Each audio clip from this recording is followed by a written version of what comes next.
എല്ലാ പ്രിയപ്പെട്ടവർക്കും ക്രിസ്തു യേശുവിൻ്റെ നിസ്തുല നാമത്തിൽ സ്നേഹവന്ദനം. ഓഗസ്റ്റ് മാസം 3-ാം തീയതി ഞായറാഴ്ച നമുക്ക് ലഭിച്ചിരിക്കുന്ന വിഷയം ദൗത്യം എല്ലായിടത്തു നിന്നും എല്ലായിടത്തേക്കും എന്നുള്ളതാണ്. അതിന് ഉപോത്ബലകമായി നൽകപ്പെട്ടിരിക്കുന്ന വേദഭാഗങ്ങൾ രാജാക്കന്മാരുടെ 1-ാം പുസ്തകം 17-ാം അധ്യായം 1 മുതൽ 16 വരെയും, ഗലാത്യ ലേഖനം 2-ാം അധ്യായം 1 മുതൽ 10 വരെയും, വിശുദ്ധ മത്തായി എഴുതിയ സുവിശേഷം 13-ാം അധ്യായം 47 മുതൽ 52 വരെയുമുള്ള വേദഭാഗങ്ങളാണ്. പൊതുവെ ദൗത്യം എന്ന വാക്ക് പലതരത്തിൽ വ്യാഖ്യാനിക്കപ്പെടുന്നുണ്ട്. ദൗത്യം ആരുടേതാണ്? 1952 മുതൽ ദൗത്യത്തെക്കുറിച്ചുള്ള പുതിയ മാനങ്ങൾ ദൈവശാസ്ത്ര ലോകം മെനഞ്ഞ് എടുത്തിരിക്കുന്നു. കാരണം ദൗത്യം എന്ന് പറയുന്നത് ഒരു വ്യക്തിയുടേതോ ഒരു സഭയുടേതോ അല്ല. ദൗത്യം ദൈവത്തിൻ്റേത് മാത്രമാണ്.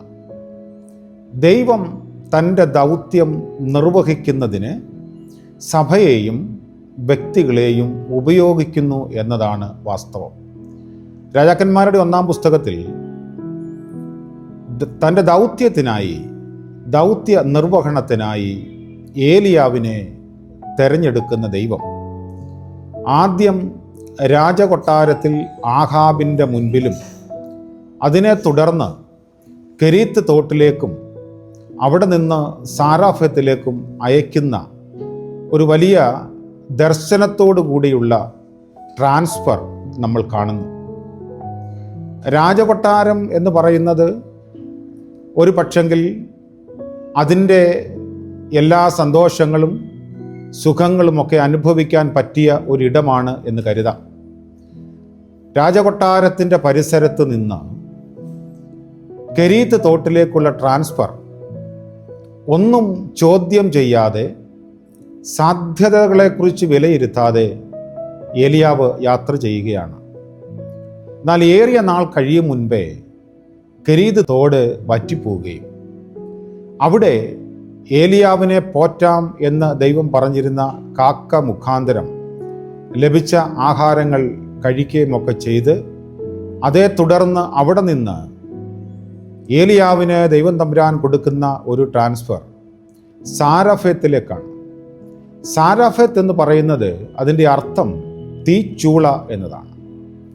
അപ്പോൾ ഒരു വറുതിയുടെ ഇടങ്ങൾ ദൗത്യ നിർവഹണത്തിനായി ഏലിയാവിനെ ഏൽപ്പിക്കുന്ന ദൈവത്തിന് വലിയ ഒരു ഉദ്ദേശമുണ്ടായിരുന്നു.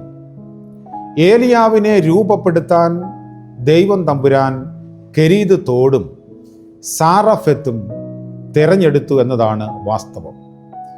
എന്നാൽ ഇതിനോട് ചോദ്യം ചെയ്യാതെ അതിനെ അനുസരിക്കുകയും ദൈവം പറഞ്ഞ ഇടങ്ങളിലൂടെ യാത്ര ചെയ്ത് വീണ്ടും രൂപപ്പെട്ട് ബലം പ്രാപിച്ചവനായി ദൈവമേൽപ്പിച്ച ദൗത്യം പൂർത്തീകരിക്കാൻ ഏലിയാവ് തന്നെ ഒന്ന് കുറച്ചുകൂടെ ബലപ്പെടുത്തിയെന്നാണ് ഈ വേദഭാഗം നമ്മെ ഓർമ്മിപ്പിക്കുന്നത്. അതുകൊണ്ട് ദൗത്യത്തിൻ്റെ ഊർജം ആരാണ് നമ്മളെ അയക്കുന്നത് എന്നതിൻ്റെ അടിസ്ഥാനത്തിലാണ്.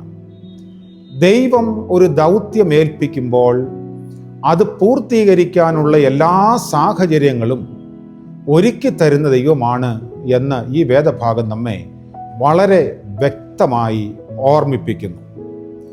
അയക്കുന്ന ആളും പോകേണ്ടുന്ന ഇടവും വളരെ പ്രാധാന്യമർഹിക്കുന്നതാണ്. സാധാരണ നമുക്ക് ജോലി സംബന്ധമായി ഒരു ട്രാൻസ്ഫർ ലഭിക്കുമ്പോൾ ചെന്ന് എത്തേണ്ടുന്ന പുതിയ ഇടം എങ്ങനെയുള്ളതാണ് എന്ന് അന്വേഷിക്കും. അവിടെയുള്ള സൗകര്യങ്ങളെക്കുറിച്ച് ആരോടെങ്കിലുമൊക്കെ ചോദിച്ച് മനസ്സിലാക്കാൻ ശ്രമിക്കും. നമുക്ക് കൺവീനിയൻസ് ആയ ഇടത്തേക്ക് പോകാൻ വളരെ നല്ല താല്പര്യവും മനസ്സും ഉണ്ടാവാം. എന്നാൽ ഒരുപാട് പരിമിതികളുള്ള ഇടത്തേക്കാണ് അയക്കുന്നതെങ്കിൽ രണ്ടാമത് ഒന്നുകൂടി ആലോചിക്കേണ്ടി വരും. എന്നാൽ ഇവിടെ ഒന്നും ഏലിയാവ് അങ്ങനെയുള്ള പരിമിതികളെ കണ്ട് സാധ്യതകളിൽ നിന്ന് ഒളിച്ചോടാൻ ശ്രമിക്കുന്നില്ല.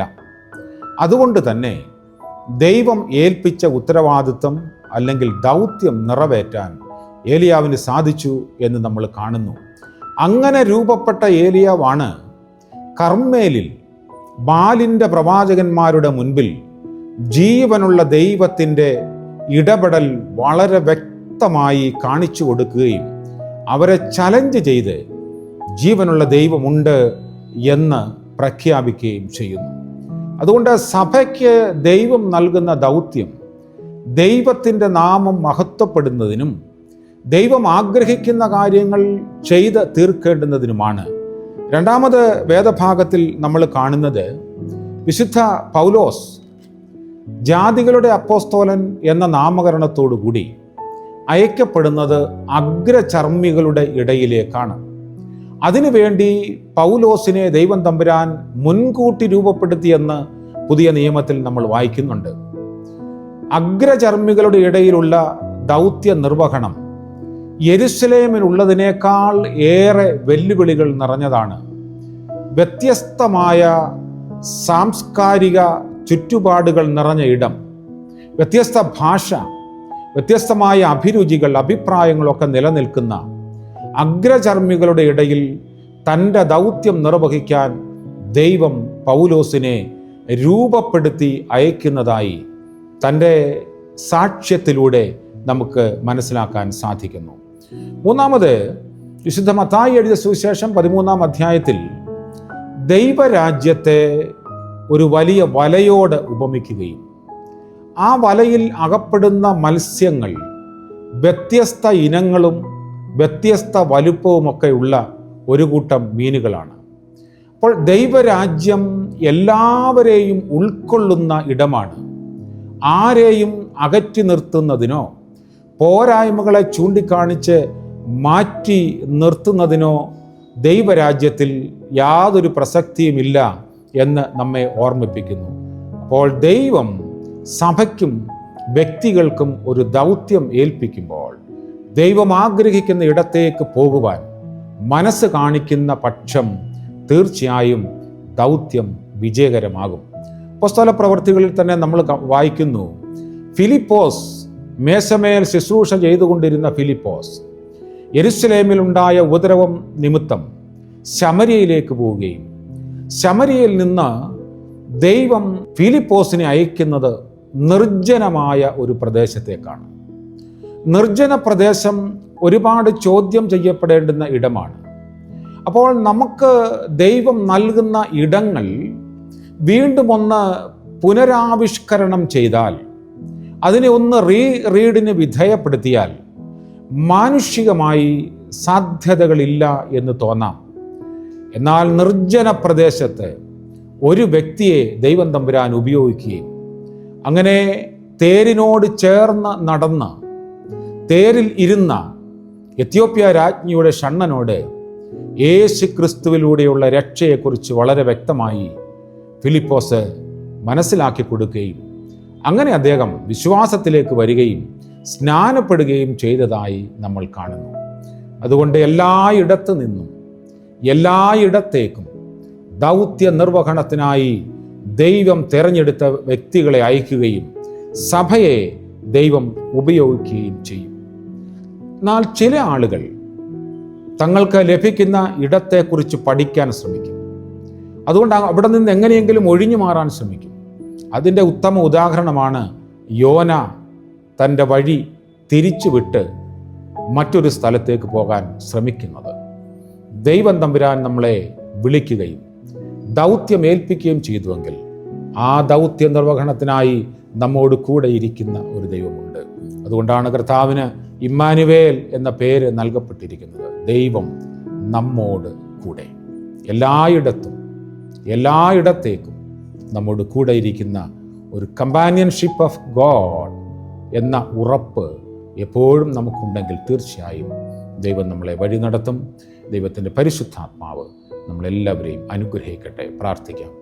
കരുണ നിറഞ്ഞ ഞങ്ങളുടെ കർത്താവേ, അവിടുത്തെ വലിയ ദൗത്യം ഞങ്ങളെ ഏൽപ്പിച്ച് ഞങ്ങളെ വിശ്വസിച്ച് അയക്കുന്ന ഇടങ്ങളിലേക്ക് പോകുവാനുള്ള വലിയ കൃപയും അത് തിരഞ്ഞെടുക്കാനും ഏറ്റെടുക്കാനുമുള്ള വിശാല ഹൃദയവും ഞങ്ങൾക്ക് നൽകണം എന്ന് പ്രാർത്ഥിക്കുന്നു. എല്ലാവരെയും അനുഗ്രഹിക്കണമേ, തിരുകൃപ പകരണമേ.